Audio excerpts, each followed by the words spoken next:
Students, इस video में हम करेंगे next part of organisational structure.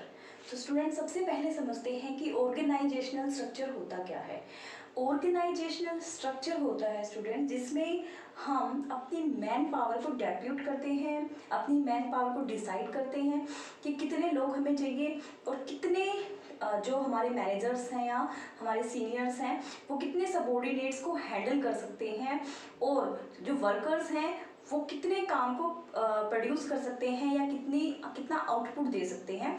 तो उसी के बेस पे हमारा ऑर्गेनाइजेशनल स्ट्रक्चर तैयार होता है। ऑर्गेनाइजेशनल स्ट्रक्चर का जो एग्जैक्ट मीनिंग है that is organisational structure is a framework in which managerial and operational task are performed to accomplish desired goals। तो ऑर्गेनाइजेशनल स्ट्रक्चर क्या है? ऑर्गेनाइजेशनल स्ट्रक्चर एक फ्रेमवर्क है जिसके अंदर हमारे मैनेजरियल और जो ऑपरेशनल मैनेजर्स हैं वो अपने फंक्शंस को परफॉर्म करते हैं। तो यहाँ पे हम स्पेसिफिकली जो जॉब है, जो पोजीशन है, उनको डिफाइन करते हैं और जो अथॉरिटी और रिस्पॉन्सिबिलिटी है उसके रिलेशन को डेवलप करते हैं। तो जो हमारा ऑर्गेनाइजेशनल स्ट्रक्चर है इसके लिए जो स्पैन ऑफ मैनेजमेंट है वो बहुत हद तक जिम्मेदार है कि हमारा ऑर्गेनाइजेशनल स्ट्रक्चर कैसा होगा। तो what is the span of management, पहले आप ये समझ लीजिए कि स्पैन ऑफ मैनेजमेंट क्या होता है। तो स्टूडेंट्स प्लीज आप पॉज करके ये जो मीनिंग है इसको आप प्लीज़ नोट कर देना और साथ ही साथ स्टूडेंट्स आप अपने प्लीज़ नोट्स बनाते जाएं, क्योंकि मैं आपको हर चीज़ रिटर्न में इसलिए बोर्ड पे लिख के दे रही हूँ ताकि आप साथ साथ उसको राइट डाउन करके अपने नोट्स बना सकें। तो अब हम समझते हैं स्पैन ऑफ मैनेजमेंट। अब देखिए, इसको समझने के लिए स्टूडेंट्स आपको चाहिए, सपोज कि कोई भी कंपनी का एमडी है, मैनेजिंग डायरेक्टर है, उस मैनेजिंग डायरेक्टर ने अपनी कंपनी के अंदर मेन 4 डिपार्टमेंट बनाए हैं। एक प्रोडक्शन डिपार्टमेंट, फिर finance department and HR human resource department and sales department for example. ठीक है, अब इन प्रोडक्शन डिपार्टमेंट के मेन हेड हैं ये, और हेड को अपने नीचे 4 एम्प्लॉइज चाहिए जो 4 एम्प्लॉइज इनका काम करके इनको दे सके। तो 4 एम्प्लॉइज होंगे जो इन हेड का काम करेंगे, मतलब एक जो हेड ऑफ द डिपार्टमेंट है वो इन 4 एम्प्लॉइज को हैंडल करेगा। अब ये एम्प्लॉइज क्या करेंगे, ये एम्प्लॉइज अपने नीचे काम करवाएंगे। तो एक एम्प्लॉइज जो है वो समझ लीजिए 10 वर्कर्स को हैंडल कर सकता है। तो 10 वर्कर्स जो हैं, हर एम्प्लॉइज के नीचे 10 वर्कर्स काम करेंगे, क्योंकि एक एम्प्लॉय जो है बहुत ही अच्छी तरह से 10 वर्कर्स को हैंडल कर सकता है। तो स्टूडेंट्स अब देखिए, आप ये जो तैयार होगा ये होगा हमारा ऑर्गेनाइजेशनल स्ट्रक्चर और ये है हमारा मैनेजरियल फ्रेमवर्क। तो स्टूडेंट्स अब स्ट्रक्चर जो हमारा डिसाइड हमने किया है, तो इसमें हमारा जो स्पैन ऑफ मैनेजमेंट है, हमारा स्पैन ऑफ मैनेजमेंट जितना नैरो होगा उतना ही लंबा हमारा ऑर्गेनाइजेशनल स्ट्रक्चर होगा। क्योंकि यहाँ पे अगर हमारा जो मैनेजरियल लेवल है अगर ये कम होता है तो फिर हमारे जो नंबर ऑफ जो एम्प्लॉयज़ और वर्कर्स हैं वो बढ़ते जाएंगे, और अगर हमारा स्पैन ऑफ मैनेजमेंट वाइड है तो जो हमारा ऑर्गेनाइजेशनल स्ट्रक्चर है वो कम हो जाएगा, टॉलेस्ट नहीं होगा, वो शॉर्ट हो जाएगा। तो स्पैन ऑफ मैनेजमेंट डिसाइड करता है हमारे ऑर्गेनाइजेशनल स्ट्रक्चर को। तो ये है स्टूडेंट्स हमारा ऑर्गेनाइजेशनल स्ट्रक्चर। और स्पैन ऑफ मैनेजमेंट स्टूडेंट्स क्या होता है, स्पैन ऑफ मैनेजमेंट डिसाइड करता है कि किसी भी ऑर्गेनाइजेशन के अंदर काम को करने के लिए कितने वर्क फोर्स रिक्वायर्ड है, ये स्पैन ऑफ मैनेजमेंट डिसाइड करता है। तो स्टूडेंट्स स्पैन ऑफ मैनेजमेंट क्या होता है आपको समझ में आ गया, और ऑर्गेनाइजेशनल स्ट्रक्चर क्या होता है ये भी आपको क्लियर हो गया होगा। ऑर्गेनाइजेशनल स्ट्रक्चर से हम डिफाइन करते हैं, जो पोजीशन को डिफाइन करते हैं कि किसके नीचे कौन काम करेगा, और यहाँ पे जो भी मैनेजमेंट है, जो भी सीनियर्स हैं, उनकी कैपेसिटी क्या है, वो कितने वर्क फोर्स को हैंडल कर सकती है, इसके ऊपर हमारा ऑर्गेनाइजेशनल स्ट्रक्चर डिपेंड करता है। अब स्टूडेंट्स, हमारा जो ऑर्गेनाइजेशनल स्ट्रक्चर है इसके 2 टाइप है, मेनली 2 टाइप के ऑर्गेनाइजेशनल स्ट्रक्चर हमारे सिलेबस के अंदर हैं। तो वो 2 टाइप्स जो हैं डिविजनल और फंक्शनल स्ट्रक्चर। अब हम डिविजनल और फंक्शनल स्ट्रक्चर को समझते हैं। तो what is functional structure? Students, what is functional structure? Functional structure is that which is based on the major function of the organization. जो भी organization के major function होते हैं तो उन function के ऊपर बेस्ड जब हम अपना स्ट्रक्चर डिसाइड करते हैं, अपना फ्रेमवर्क डिसाइड करते हैं, तो वो होता है फंक्शनल स्ट्रक्चर। तो किसी भी ऑर्गेनाइजेशन के जो मेन फंक्शंस हैं तो उन फंक्शन के बेस पे हम डिफरेंट डिपार्टमेंट बना देते हैं, तो वो होता है हमारा फंक्शनल स्ट्रक्चर। जैसे कि ये देखिए, एक एमडी है, एमडी के ने अपनी कंपनी के अंदर, अपनी ऑर्गेनाइजेशन के अंदर 4 मेन डिपार्टमेंट बनाए हैं। उनका जो मेजर जो उनके फंक्शंस हैं वो इन 4 डिपार्टमेंट्स में होते हैं। तो प्रोडक्शन, फाइनेंस, सेल्स और एचआर, उन्होंने 4 अपने मेजर डिपार्टमेंट बना दिए हैं। और फर्दर ये डिपार्टमेंट अपना अपना काम करेंगे और इन डिपार्टमेंट के हेड होंगे जो इन पूरे डिपार्टमेंट्स की एक्टिविटी को कंट्रोल करेंगे और अपना अपना टारगेट्स अचीव करेंगे। तो ये जब इस तरह का हमारा स्ट्रक्चर होता है, that is called functional structure. Student, जब भी आपसे स्ट्रक्चर पूछा जाए तो प्लीज़ आप इस तरह का डायग्राम जो है वो ज़रूर वहाँ पे बनाना। इससे बहुत ही इजी, एक तो आपको समझ में भी आ जाएगा इस स्ट्रक्चर के बेस पे, और दूसरा जब आप स्ट्रक्चर बनाओगे तो एग्जामिनर को भी लगेगा कि हाँ, you have full fledge knowledge about this topic. तो अब इससे आपको बिल्कुल क्लियर हो जाएगा कि जो प्रोडक्शन का काम है वो सारा काम प्रोडक्शन डिपार्टमेंट करेगा, फाइनेंस का काम फाइनेंस डिपार्टमेंट करेगा, सेल्स इसी तरह से सेल्स और एचआर। तो हर डिपार्टमेंट का अपना एक हेड होगा जो अपने पूरे डिपार्टमेंट की एक्टिविटी को कंट्रोल करेगा, अपने डिपार्टमेंट का ऑब्जेक्टिव जो है वो डिसाइड करेगा और अपने जो भी एम्प्लॉयज़ हैं उनको काम देगा, उनसे काम करवाएगा। तो डैट इज फंक्शनल स्ट्रक्चर। अब हम देखते हैं advantages and disadvantages of functional structure. तो एडवांटेजेस क्या है फंक्शनल स्ट्रक्चर के? First one is specialisation. जब फंक्शनल स्ट्रक्चर होता है तो यहाँ पे क्या होता है स्टूडेंट्स, हर डिपार्टमेंट जो है अपना जो मतलब सेम उनकी एक्टिविटी जो होती है, वो डिपार्टमेंट का मतलब क्या होता है कि एक तरह की एक्टिविटी जब हम एक जगह पे पुट कर देते हैं कि ये प्रोडक्शन से रिलेटेड सारी एक्टिविटी जो है प्रोडक्शन डिपार्टमेंट ही अकेला करेगा, तो यहाँ इस डिपार्टमेंट के जो एम्प्लॉयज़ हैं वो प्रोडक्शन का काम करते करते क्या बन जाएंगे? स्पेशलाइज्ड बन जाएंगे, क्योंकि रिपीटेशन होती है जहाँ पे एक ही काम की, तो वहाँ पे एम्प्लॉयज़ स्पेशलाइज्ड बन जाते हैं। तो इसका एडवांटेज हमारे लिए क्या होगा कि जो एम्प्लॉयज़ हैं they will be specialised in their field. Next one is coordination established. अब जो भी प्रोडक्शन डिपार्टमेंट के एम्प्लॉयज़ हैं उनको पता है कि प्रोडक्शन के सारे टारगेट्स उनको अचीव करने हैं, उनको काम करना है, तो वो क्या करेंगे? एक दूसरे के साथ प्रॉपर कोऑर्डिनेट करेंगे अपने डिपार्टमेंट्स के टारगेट को अचीव करने के लिए। तो कोऑर्डिनेशन पॉसिबल हो पाता है इसमें। Next one is increase managerial efficiency. Managerial efficiency भी इंक्रीज हो जाती है क्योंकि एक मैनेजर को, जो इस प्रोडक्शन डिपार्टमेंट का हेड है, वो क्या करेगा? अपने डिपार्टमेंट का टारगेट डिसाइड करेगा, अपने एम्प्लॉयज से काम करवाएगा और अपनी जो अथॉरिटीज़ हैं या अपनी जो पावर्स हैं उनको अपने जो भी उनके सबॉर्डिनेट्स हैं उनको डेलीगेट कर देगा। सपोज ये आपका यहाँ पे हेड है और इसके नीचे 3 या 4 जितने भी एम्प्लॉयज़ काम कर रहे हैं, तो जो भी एम्प्लॉयज़ काम कर रहे हैं ये अपनी जो भी अथॉरिटीज़ हैं और जो रिस्पॉन्सिबिलिटी है वो डेलीगेट कर देगा और ये खुद जो है वो अदर एक्टिविटीज़ को साथ में टेक करेगा जो एक्टिविटी इस डिपार्टमेंट की ग्रोथ के लिए इम्पोर्टेंट है।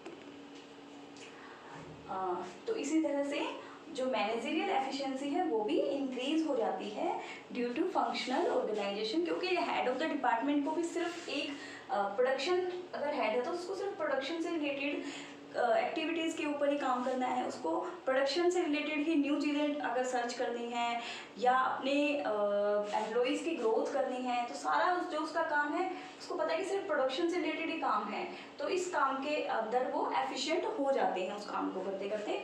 Next one is minimise cost.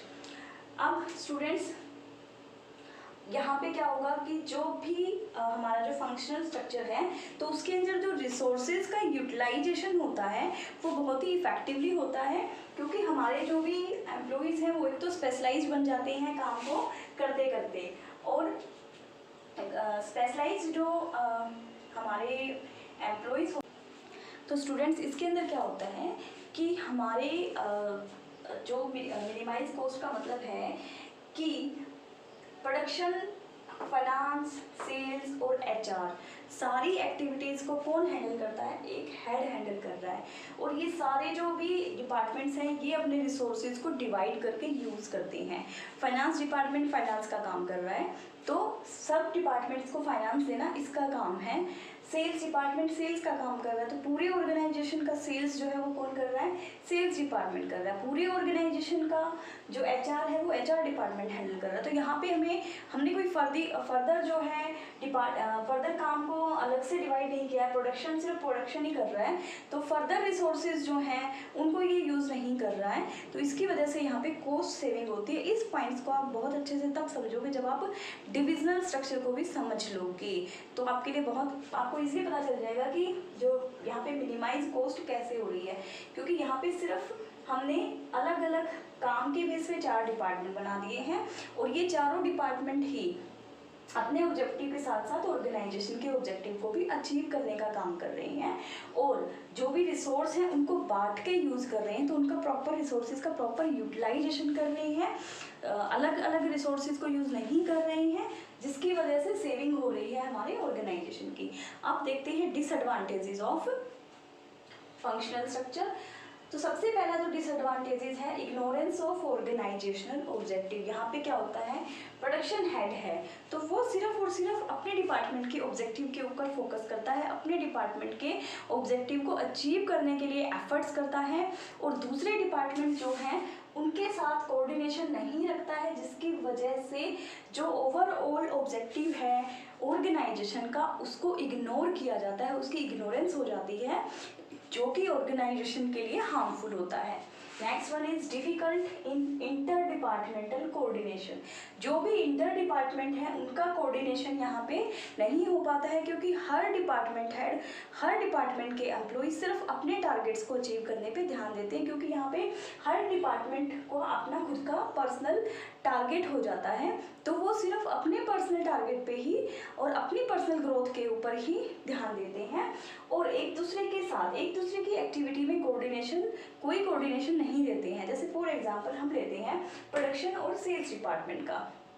अब सेल्स डिपार्टमेंट जो सेल्स करेगा तो वो कितनी सेल करेगा, जितना उनके पास अवेलेबल प्रोडक्ट्स होंगे उनकी ही सेल कर पाएगा, और जो प्रोडक्शन डिपार्टमेंट है वो प्रोड्यूस करेगा on the basis of sales department, कि सेल्स डिपार्टमेंट्स का क्या टारगेट है। अगर उनको इस मंथ में 1000 यूनिट सेल करनी है, तो अगर सेल्स डिपार्टमेंट बता देगा पहले से प्रोडक्शन डिपार्टमेंट को कि हमारा टारगेट 1000 यूनिट को सेल करने का है, तो प्रोडक्शन डिपार्टमेंट 1000 यूनिट तैयार कर देगा। लेकिन अगर ये दोनों आपस में कोऑर्डिनेट नहीं करेंगे तो या तो हो जाएगा कि प्रोडक्शन जो है वो बहुत ज़्यादा हो जाएगी, सेल नहीं हो पाएगी उतनी, और रिसोर्सेज की वेस्टेज हो जाएगी, या फिर प्रोडक्शन कम हो जाएगी और सेल्स के लिए हमारे पास प्रोडक्ट्स ही अवेलेबल नहीं होंगे, इसलिए सेल्स के जो एफर्ट्स हैं वो वेस्ट हो जाएंगे। तो इसलिए कोऑर्डिनेशन बहुत इंपॉर्टेंट होता है, कोऑर्डिनेशन रिक्वायर्ड होता है, लेकिन सेल्स और कई बार क्या होते हैं कि जो भी डिपार्टमेंट है वो कोऑर्डिनेट नहीं करते हैं, सिर्फ अपने अपने डिपार्टमेंट के ऑब्जेक्टिव के ऊपर ध्यान देते हैं। Next one is hurdle in complete development. यहाँ पे क्या होता है कि फंक्शंस के बेस पे हम डिपार्टमेंट डिसाइड कर देते हैं, एक ही काम, एक ही तरह की एक्टिविटी को एक जगह पे जो लोग काम कर रहे होते हैं उनको दे देते हैं। तो यहाँ के जो एम्प्लॉयज़ हैं वो सिर्फ एक ही एक्टिविटी के ऊपर फोकस कर रहे हैं, दैट इज़ प्रोडक्शन, या फाइनेंस के जो लोग हैं वो सिर्फ फाइनेंस की एक्टिविटी कर रहे हैं। तो अगर इनको प्रोडक्शन को फाइनेंस का काम करने के लिए बोला जाए या फाइनेंस को प्रोडक्शन का काम करने के लिए बोला जाए तो ये लोग नहीं कर पाएंगे, क्योंकि ये सिर्फ एक ही अपने डिपार्टमेंट के ऑब्जेक्टिव के ऊपर फोकस कर रहे हैं, सिर्फ एक ही इनका एम है। तो ये लोग मल्टी टैलेंटेड नहीं हो पाते हैं, मल्टीटास्किंग नहीं हो पाते हैं, तो इसकी वजह से इनकी ओवरऑल डेवलपमेंट नहीं हो पाती है। तो ये डिसएडवांटेजेस हो गए हैं फंक्शनल स्ट्रक्चर के। अब हम करते हैं ऑर्गेनाइजेशनल स्ट्रक्चर। तो second structure is divisional structure. तो डिविजनल स्ट्रक्चर क्या होता है students? Divisional structure is the structure which is based on the different division of the organisation या different products line of the organisation. कई बार क्या होता है कि किसी एक ऑर्गेनाइजेशन की एक से ज़्यादा डिवीजन हो सकती है, उसकी एक से ज़्यादा प्रोडक्ट लाइन हो सकती है। बहुत सारी ऐसी कंपनीज हैं जो बहुत सारे प्रोडक्ट मैन्युफैक्चरिंग करती हैं। लाइक सैमसंग है, तो सैमसंग टीवी भी बनाती है, फ़ोन भी बनाती है, वॉशिंग मशीन भी बनाती है। तो इनके ये अलग अलग डिवीज़न होते हैं और हर डिवीज़न के अपने खुद के डिपार्टमेंट होते हैं उनके काम के बेस पे, और हर डिपार्टमेंट अपनी अलग एक्टिविटी करता है। तो जो डिविजनल स्ट्रक्चर है, ये देखिए डिवीज़न का मैंने एक एग्जांपल लिया है। मैनेजिंग डायरेक्टर के अंदर 2 डिवीज़न हैं। एक मालिक है जिसने अपनी 2 डिवीज़न मतलब 2 प्रोडक्ट लाइन लगाई हुई हैं। एक मेटल प्रोडक्ट लाइन है और एक प्लास्टिक प्रोडक्ट लाइन है। अब जो मेटल प्रोडक्ट लाइन है उसका जो काम है उसके बेस पे उसने अपने 4 डिपार्टमेंट बनाए हैं, HR, फाइनेंस, प्रोडक्शन और सेल्स। इसी तरह से जो प्लास्टिक डिवीज़न है, जो प्लास्टिक की प्रोडक्ट लाइन है, उसने भी अपने 4 डिपार्टमेंट बनाए हैं। फर्दर तो हर डिवीज़न का खुद का अपने डिपार्टमेंट हैं जो उनके लिए काम कर रहे हैं डिवीज़न के लिए। तो यहाँ पे जो स्ट्रक्चर बनाया है ये अलग अलग डिवीज़न का अलग अलग स्ट्रक्चर है। इसका मतलब है कि एक जो प्लास्टिक जो प्रोडक्ट लाइन है तो उसके पास अपने खुद के रिसोर्सेज हैं अलग से। प्लास्टिक को मेटल से रिसोर्सेज लेने की ज़रूरत नहीं है, क्योंकि यहाँ पे अगर इनको फाइनेंस चाहिए तो इनका खुद का फाइनेंस डिपार्टमेंट है, इनको ह्यूमन रिसोर्स चाहिए तो इनका खुद का ह्यूमन रिसोर्स डिपार्टमेंट है, इनको सेल्स करवाने तो इनके पास सेल्स डिपार्टमेंट है। इसी तरह से मेटल के पास भी अपने 4 डिपार्टमेंट है। जबकि फंक्शनल स्ट्रक्चर के अंदर क्या होता था? फंक्शनल स्ट्रक्चर के अंदर पूरी जो यूनिट होती है, पूरा जो ऑर्गेनाइजेशन होता है, उसके सारे काम जो डिपार्टमेंट है वो एक ही डिपार्टमेंट करता है। अगर प्रोडक्शन का काम है तो पूरे ऑर्गेनाइजेशन का प्रोडक्शन एक ही डिपार्टमेंट करता है। अगर फाइनेंस का काम है तो पूरे ऑर्गेनाइजेशन का फाइनेंस एक ही डिपार्टमेंट देखता है। लेकिन यहाँ पे यूनिट वाइज जो प्रोडक्शन लाइन है या जो डिवीज़न है उनके अकॉर्डिंग ही काम अलग अलग हो रहा है। तो ये डिफरेंस है डिवीजन स्ट्रक्चर और फंक्शनल स्ट्रक्चर के अंदर। तो अब हम इसके बेस पे देखते हैं इसके एडवांटेजेस और इसकी डिसएडवांटेजेस। देखिए student, advantages of divisional structure. तो first advantages is easily coordinated with product group. जो भी प्रोडक्ट ग्रुप हैं उनके बीच में इजीली जो है कोऑर्डिनेशन हो जाता है। प्रोडक्ट ग्रुप से मेरा मतलब है कि जैसे एक जो यूनिट है, एक डिवीज़न है, तो डिवीज़न के जितने भी ग्रुप्स हैं सब ग्रुप आपस में कोऑर्डिनेट करते हैं, क्योंकि वहाँ पे एक डिवीज़न जो है पूरी उसका खुद का अपना एक ऑब्जेक्टिव है कि डिवीज़न जो है उसका टारगेट क्या है, और डिवीज़न के नीचे जितने डिपार्टमेंट्स हैं उन सब डिपार्टमेंट्स का जो टारगेट है वही टारगेट डिवीज़न के साथ उन्होंने कोऑर्डिनेट करना है, उसके साथ कोलैबोरेट करना है।